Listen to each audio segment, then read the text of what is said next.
தனுசு ராசி அன்பர்களுக்கு தடைகள் எல்லாம் விடைகளாக மாறுகின்ற பொன்னாளாக மாறுகின்றன. உங்கள் ராசிக்கு 5ஆம் அதிபதியே, குறிப்பாக 12ஆம் அதிபதி 2இல் பயணிக்கும் காலகட்டத்தில் தன தானிய விருத்தி ஏற்படுகின்றன. வருமானம் ரீதியாக முக்கியத்துவம் கொடுக்க வேண்டிய காலகட்டமாக இருக்கின்றன. இன்று முதலீடு, குறிப்பாக ஷேர் மார்க்கெட் சம்பந்தப்பட்டது, இடம் சம்பந்தப்பட்ட, வீடு சம்பந்தப்பட்ட சிந்தனைகள் மேல்லோங்கும் காலகட்டம். இரத்த சம்பந்தப்பட்ட உறவுகள் இன்று அனுகூலமாக இருக்கின்றன.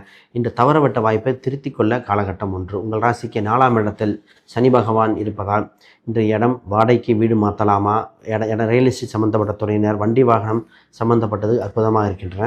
திருமணம் சம்பந்தப்பட்ட தகவல்கள் முயற்சிக்க வேண்டிய நாளாக உண்டு. செவ்வாய் மங்களகாரனுடன் சந்திரன் பயணிக்கும் காலகட்டத்தில், மங்கலிய ஸ்தானம் 8ஆம் அதிபதி இருக்கும் காலகட்டத்தில் திருமண பாக்கியங்கள் கிடைக்கின்றன. உங்கள் ராசிக்கு 7ஆம் இடத்தில் குரு பகவான் இன்னும் வளர்ச்சிகரமாக இருப்பதால் உறவில் திருமணம், இல்லை நெருங்கிய உறவில் ஏதோ ஒரு திருமணம் ஏற்பட வாய்ப்புண்டு.